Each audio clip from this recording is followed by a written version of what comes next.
আসসালামু আলাইকুম, আপনারা সবাই কেমন আছেন? আজ আমি রান্না করব ছুরি মাছ আলু দিয়ে। চলেন কীভাবে রান্না করি শেয়ার করি। প্রথমেই আমি কড়াইতে তেল দিয়ে দিলাম। তেলটা গরম হওয়া পর্যন্ত আমি অপেক্ষা করব। এবার আমি পেঁয়াজ কুচিগুলো দিয়ে দেবো। পেঁয়াজ কুচিটা আমি লাল হওয়া না পর্যন্ত আমি ভেজে নেব।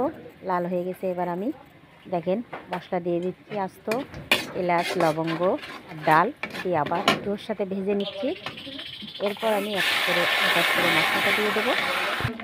মশলাগুলো দিয়ে দিচ্ছি। এবার পরিমাণ মতো লবণ দিয়ে দেবো, পরিমাণ মতো আমি হলুদটাও দিয়ে দেবো।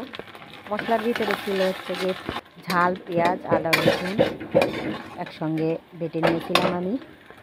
দেখেন আমার মশলাটাও কষানো হয়ে গেছে। এবার আমি পরিমাণ মতো একটু পানি দিয়ে দিলাম কষানোর জন্য। মশলাটা ভালো করে কষিয়ে নিচ্ছি। তারপরে আমি মাছগুলো দিয়ে দিচ্ছি। ছোটো মাছ কটা আমি ভালো করে পরিষ্কার করে পানি ঝরিয়ে রেখেছিলাম। মাছ কষানোর পর আমি ওর উপর আলুগুলো দিয়ে দিলাম। সুন্দর করে আলুগুলো আমি গোল গোল করে কুটে নিয়েছি, আপনারা আপনাদের পছন্দ মতো কুটে নেবেন। এরপর আমি পরিমাণ মতো পানি দিয়ে দিলাম।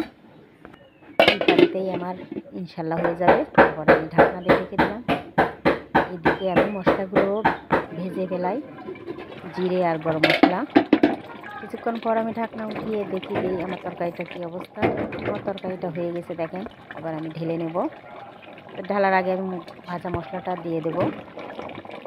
তারপর আমি ঢেলে নেব। এবার দেখেন কত সুন্দর কালার আসছে। ভালো লাগলে আপনারা বাসায় অবশ্যই ট্রাই করবেন। আল্লাহ হাফেজ।